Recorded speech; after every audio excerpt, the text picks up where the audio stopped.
Well, the game looked to be getting away from the Seahawks late at Lumen Field. In their throwback uniforms, they found a way to snatch victory from defeat and move into first place in the NFC West. Dallas Cooper and I are going to be breaking it all down on our latest post-game edition of Locked On Seahawks. You are Locked On Seahawks, your daily Seattle Seahawks podcast. Part of the Locked On Podcast Network, your team every day.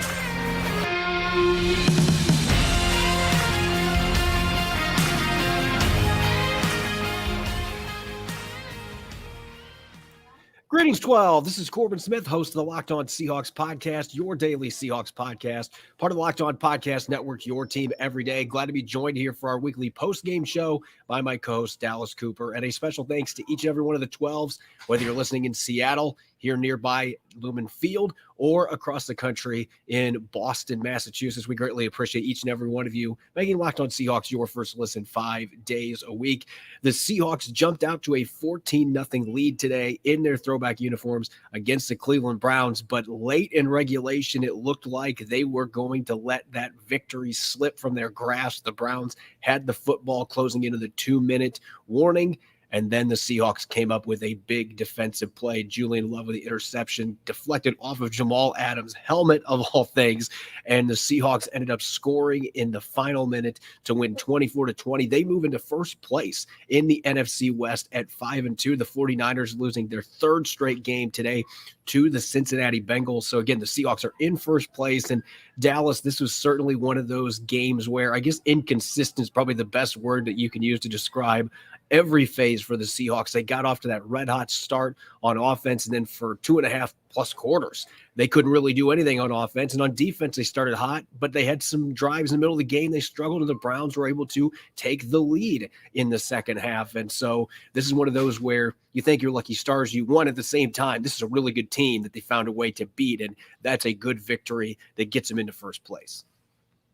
First off, starting out with the throwback uniforms, they were hot. Everything was clicking. The offense was going. Defense was shutting down. And everything looked like it was tailor-made perfectly for the throwback game. And we're going to go back to the 90s and everything's going to be great. And then, as you said, Corbin, for 2.5 to 3 quarters, the offense straight up stalled out. It was a lot of questionable plays, a lot of just miscommunication and miscues that you don't normally see from the Seahawks offense. But we have to admit, this is a great defense in the Browns, especially with that defensive line. And this offensive line performed admirably, today. They did great, holding Myles Garrett to 1 sack and that whole Browns defensive line to just 1. So that's the first thing we have to start off, Corbin. And then to end the game, Jaxon Smith-Njigba, I'm so happy for him to be able to do that, especially after first couple of games. It looked like there was times he was down on himself. There was miscues that he was making that he felt like, this wasn't something that happened at Ohio State very often for him. And finally, he gets it back on track and gets to get the game winner. So happy for him. Happy for that kid. Yeah, the best part is it was a screen. It was a bubble screen, and they had not one but 2 successful ones today to Jaxon Smith-Njigba. So what is this world that we are living in? The Seahawks are converting big plays on screens on offense. Now, unfortunately, the defense, they were giving up a lot of yardage on screens today. That was the biggest issue they had on defense. But let's look at the offense a little more in depth, because everybody's going to be pointing at Geno Smith. And again, had a kind of up and down day. He had 2 interceptions. There were some brilliant throws. There were a few big misses that he had in this game that were uncharacteristic and very up and down performance. They're still looking for him to put together 4 quarters. But you look, this really was a tale of 3 games for Geno Smith. The first 3 drives, he goes 8 for 12, 136 yards, a touchdown, was near flawless. And then the middle 7 drives, the offense as a whole just couldn't get anything going. A bunch of 3-and-outs, turnovers. He went 9 for 20 for 66 yards, 2 interceptions during that span. And then he bounces back, gets the opportunity to win the game late, goes 4 for 5 for 52 yards, has the touchdown to Jaxon Smith-Njigba on that final series to give the Seahawks the win. So you have to give him his medal for that as rough as things were in the middle quarters and as much as he struggled was uncharacteristically inaccurate. has had some issues in recent games with just a couple of boneheaded decisions that have been getting away from him and turning into interceptions. That did not stop today, unfortunately, but he was able to come through when the Seahawks needed him to. And speaking of coming up in the clutch, that opportunity wouldn't have happened if not for the Seahawks defense. And this was another game where they were able to hold the opponent down in the second half. Cleveland scored. They had 14 points in the first half. They scored in this game 6 points in the second half. Seattle's given up 9 points in the second half total in their past 3 games. So this has been a defense that has been closing people out. And you look at the way that things finished for this defense today in the fourth quarter. The Browns had the football 3 times. They got 61 net yards. There were 2 turnovers, an interception by Julian Love, and a turnover on downs to close out the game. And the key thing here, no points allowed by the Seahawks defense on those 3 possessions. So we continue to see this defense. This was not a perfect game by any means. And you could see the absence of Uchenna Nwosu out there run defense-wise. They allowed the Browns to run the football 40 times. They averaged under 4 yards per carry, though. So it's not like this was a breakout game where the Seahawks gave up a bunch of explosive plays on the ground. The screen plays were really their biggest issue, but they were able to turn things around in the second half. And the defense kept them in the game, even though the offense couldn't get untracked until that final possession. And they gave Geno Smith that last opportunity, and he capitalized. Absolutely. That's why you brought in Jamal Adams when you traded for him. It's why you brought in a guy this past offseason in Julian Love to give you these opportunities for such an explosive offense that, yes, did stall out. But at the end, Corbin, like you said, was a great job by the offense to finally recoup and go get back to what they're used to doing, scoring touchdowns. And Gino Smith, yes, people are going to say he had a tough game. But honestly, looking at the game plan against a Browns defensive line that as good as it is, 37 dropbacks from Geno Smith, that is a tough ask out of any quarterback in the NFL to go against this defense and just pure drop back 37 times. That is a game plan issue to me. And Shane Waldron needs to make it easier for Geno Smith. There's a lack of easy completions, and it's very evident. When those stalls happen, they don't get the random 5-yard gains, the easy pitch and catch 6 yards. Those are few and far in between, and they need to get back to doing that a lot more.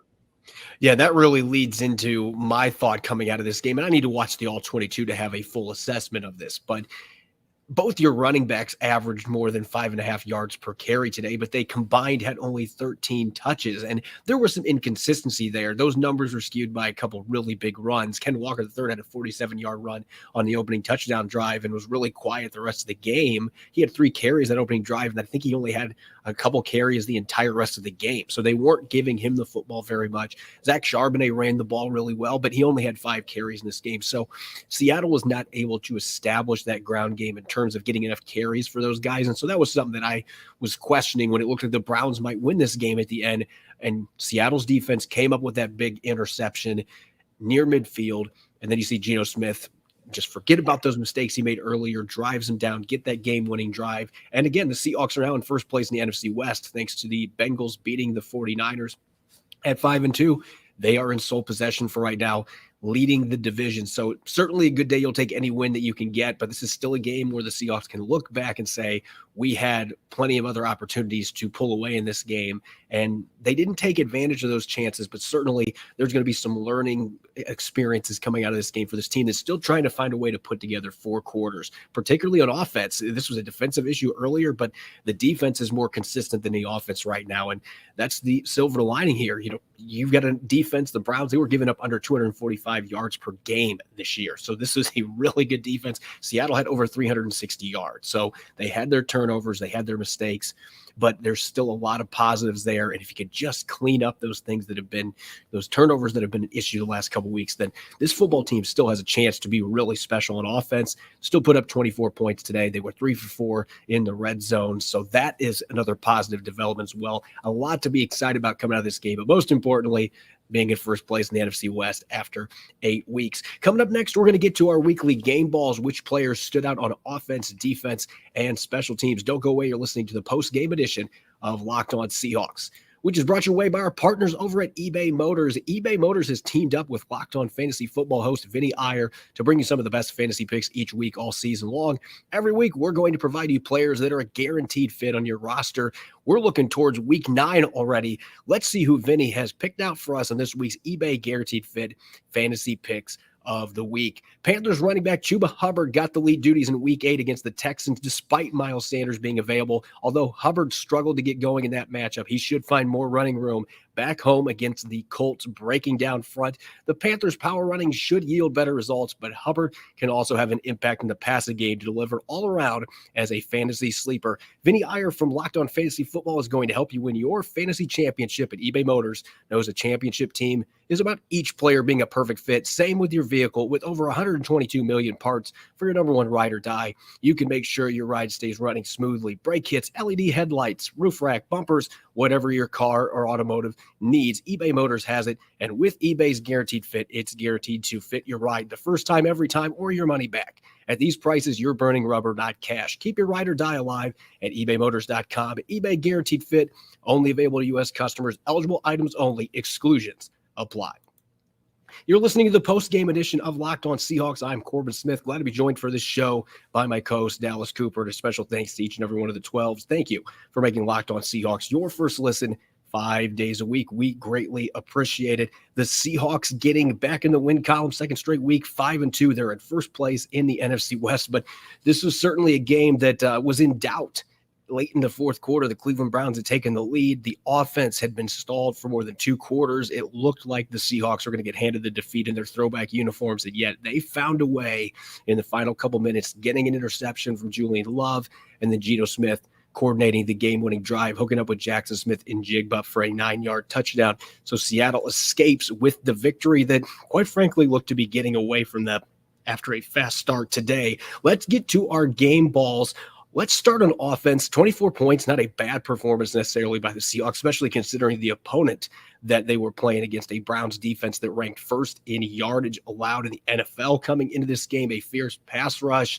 Dallas, who gets your game ball today on the offensive side of the football?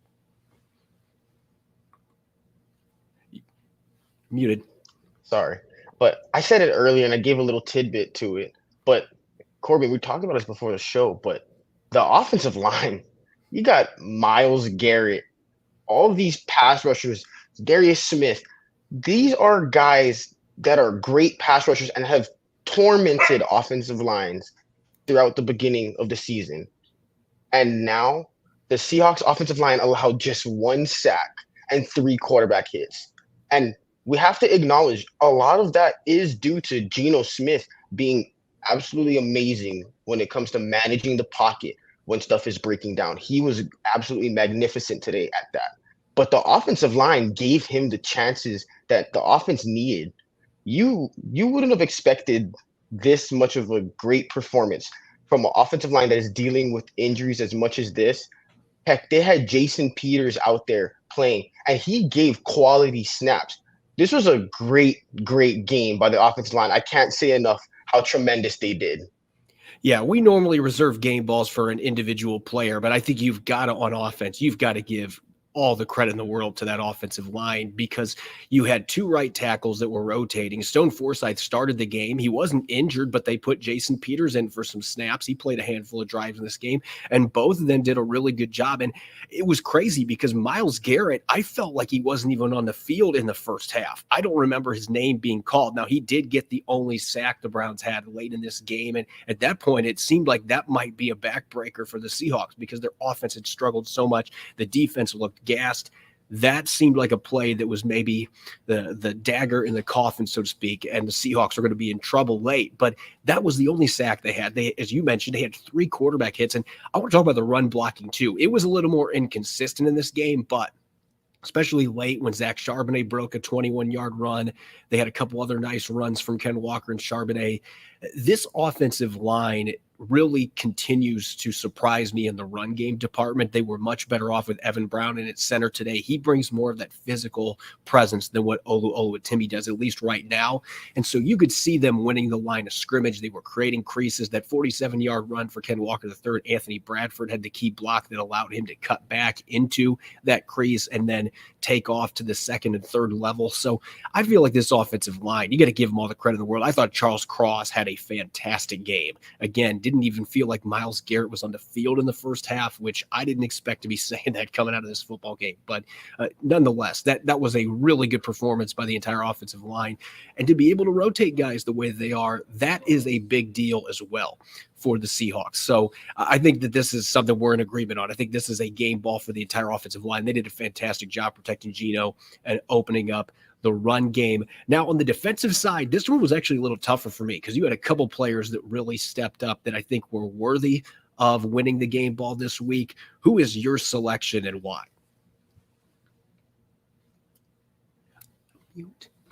There was multiple guys in this game that I really thought they could be game ball winners for the defense. The defense did step up. Yes, there was times where the Browns did score at one point 17 unanswered points, but there was still great plays from my game ball winner, Jordan Brooks. Forced fumble, 1 sack, 2 quarterback hits, 10 tackles. We're talking about a stat sheet stuffer here. And even though there's times where he had multiple missed plays on the screen passes, heck, the whole defense missed those plays on those screen passes. It was very evident that the screen game for the Browns was devastating. It was going to come in and do damage. But other than that, Jordan Brooks had a magnificent game, whether rushing the passer in coverage, stopping the run game. He is etching himself in that upper tier of Mike linebackers in the NFL. There's no question about it at this point. He's top 10. He's maybe even creeping up to top 5. He has played at an all-pro level once again this season. Yeah, the last couple of weeks, there's no denying that he's been playing at that kind of a level, the way that he's flying around the field. And again, I got to watch the All-22, but it didn't feel like he was necessarily one of the players that really was getting burned on those screens.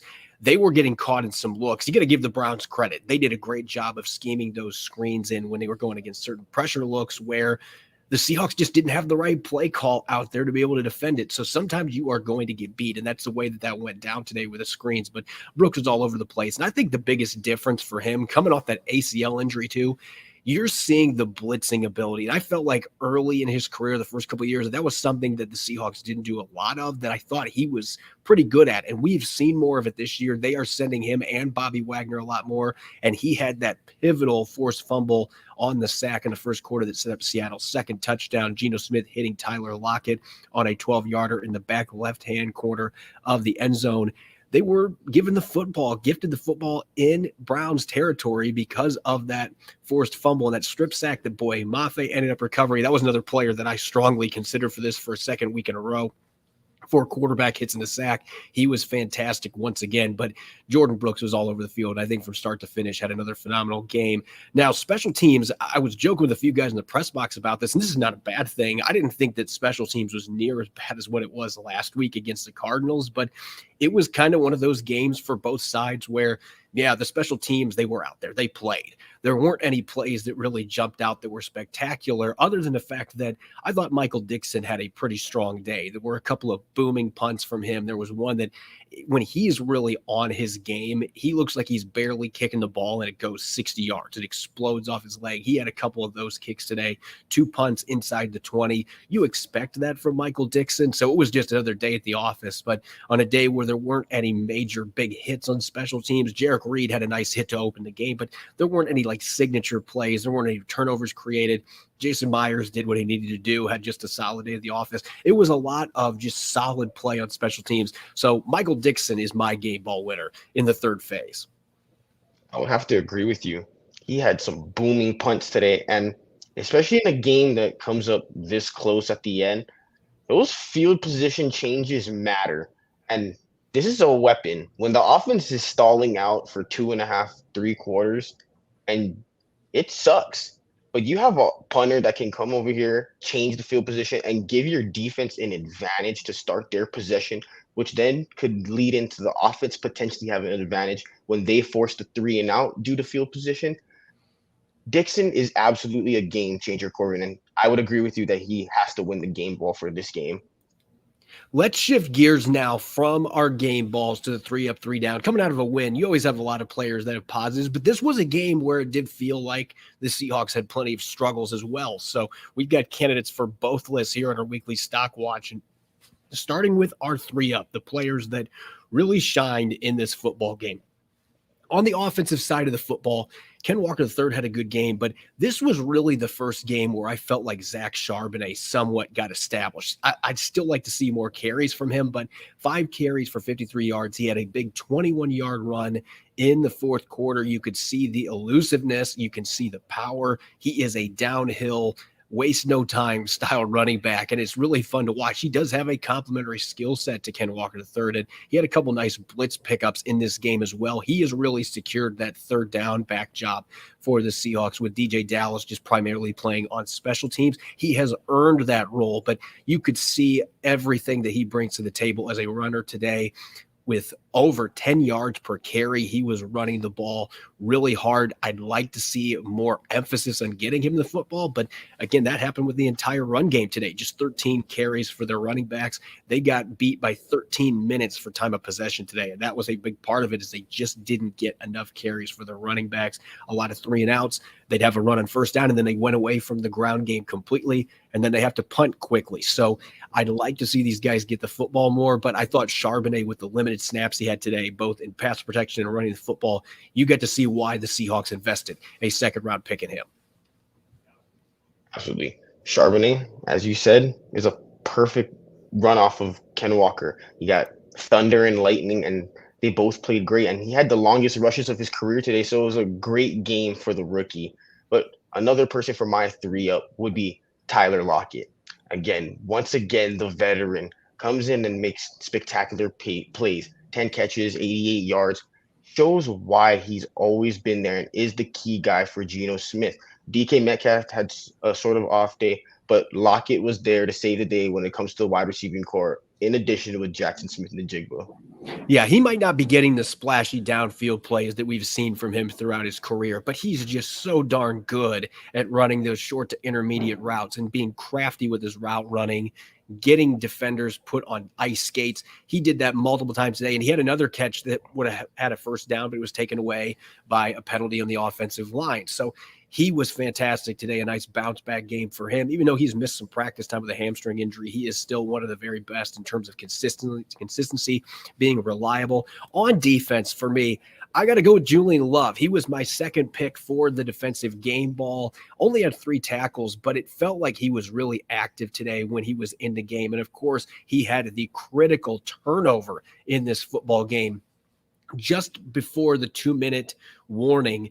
Jamal Adams had the football bounce off of his helmet, and he said he was inspired by Messi today after the press conference. But the ball bounced off his helmet, and it felt like it was in the air for an eternity. And then finally, Julian Love gets underneath the ball, gets the interception at the 41-yard line. So they're almost at midfield. Perfect job setting up shop for Geno Smith to be able to go execute that game-winning drive, eventually hit Jaxon Smith-Njigba. I feel like Julian Love has rebounded. Early in the year, he looked like a player that was trying to get his feet underneath him in a new system, playing with new teammates, but we're starting to see him be more active. He's making more tackles. He's not leaving as many tackles on the field, and now getting his hands on the football in a clutch moment. Got to give him kudos. That 3-safety look is really starting to be a difference maker, like the Seahawks envision it being, with all 3 of these players healthy.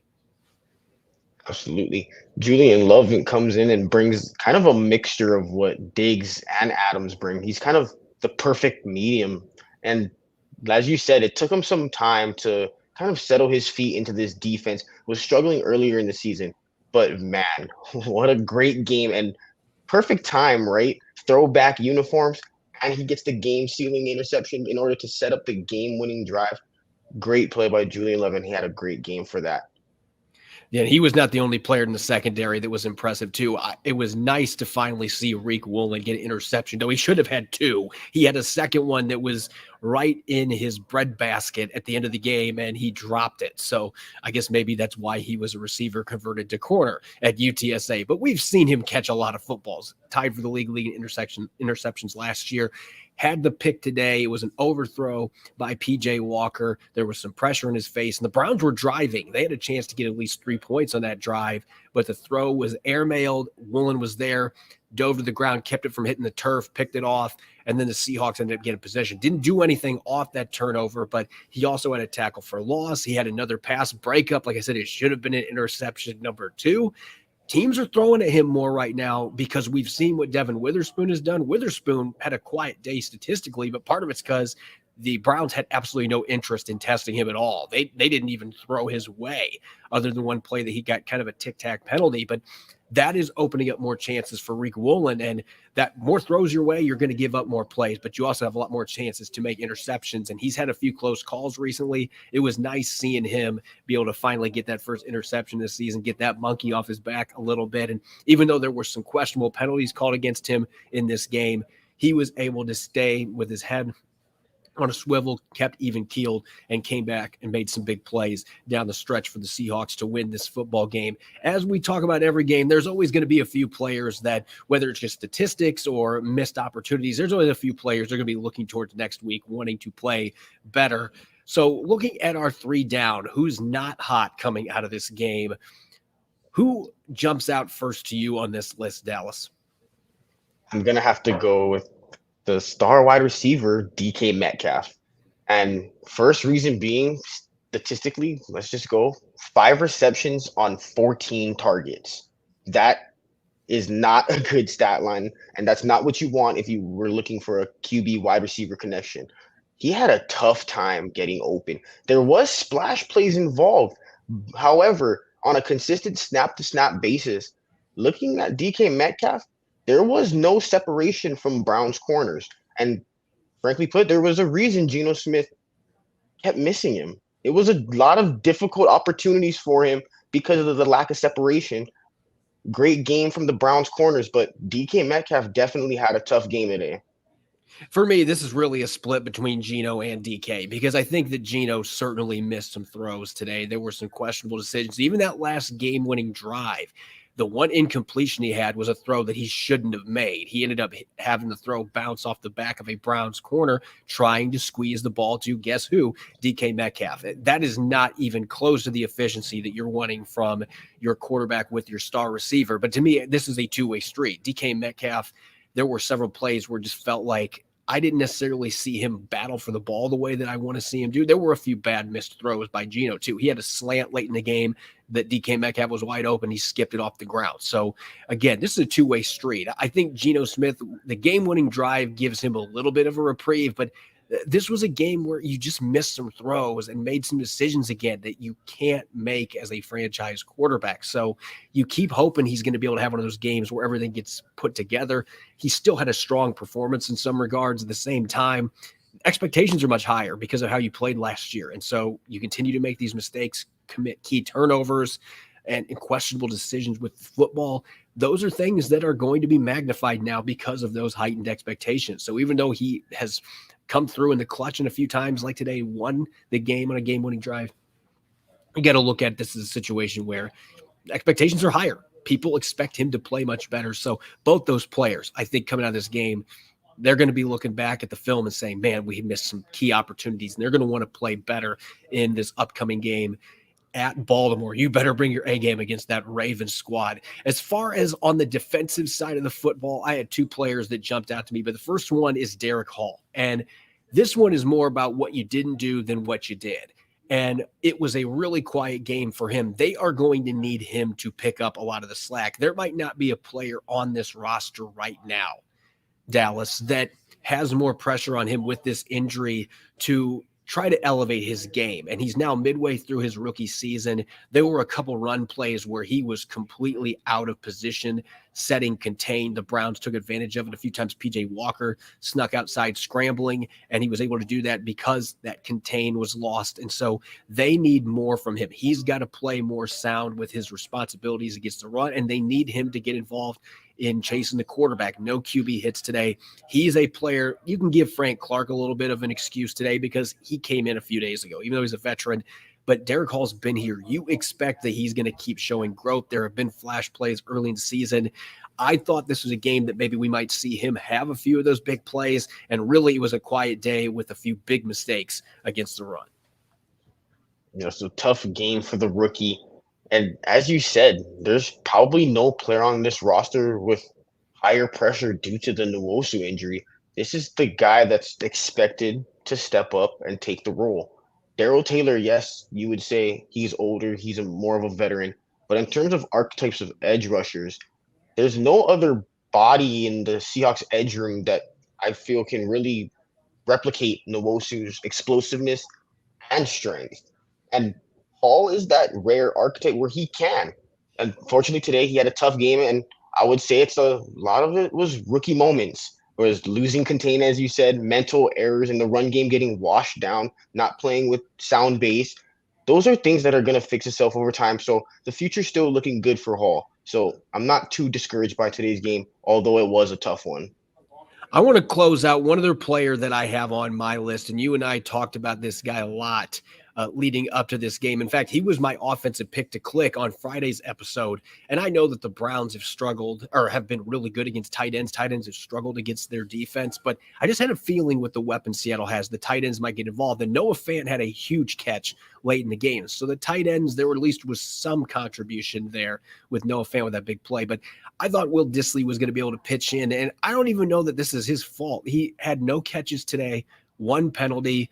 He had a couple nice blocks in the run game, but I just keep waiting for him to get re-involved with the offense. And ever since he missed a game with an injury, it just seems like they have not been able to get him back involved. And they were having success early in the year when they were dumping the ball off to him, and he was creating after the catch. So I don't know that this is all on him. I wonder about some schematic things, but it just seems like he now is not really part of the offense other than coming in to block. We haven't seen him get involved in the passing game at all for several weeks. So I have to have him on my 3-down list. Again, I don't know if it's all on him, but with the money that they are paying him, you need to find a way to get some contributions in the passing game like you did early in the season from him to justify the contract that he's got. So they've got to find a way to get Will Disley going. And quite frankly, Colby Parkinson had a quiet day too. So this defense has been great against tight ends. I just thought there's a matchup, though, with the receivers they have that some of these guys would step up, especially Disley.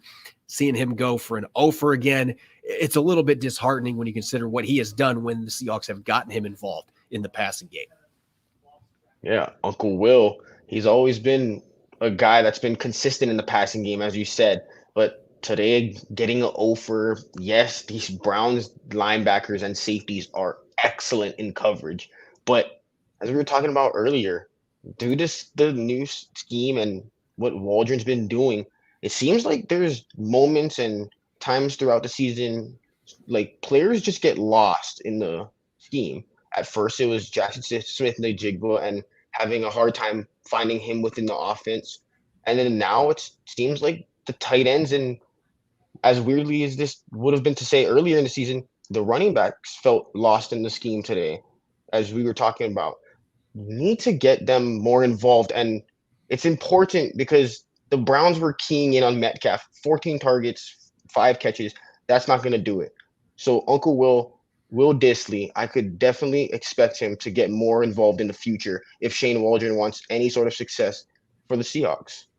Yeah, they've just got to find a way to get back to where they're really humming and they are distributing the football to all their receivers and their tight ends. And it just seems like that hasn't necessarily been the case the last few games. I thought we might see a little bit more of that in this game, and it didn't come to fruition. As always, you can follow me on Twitter at Corbin Smith NFL. You can follow Dallas at Dallas C. Cooper. Subscribe and follow Locked On Seahawks on YouTube and wherever you get your podcast to make sure you don't miss a single episode. Coming up tomorrow, I'll be rejoined by Rob Rang. The two of us will dish out our Victory Monday musings, in-depth takeaways coming out of Seattle's win over the Cleveland Browns. Thanks for listening. Enjoy the rest of your Sunday. Go Hawks.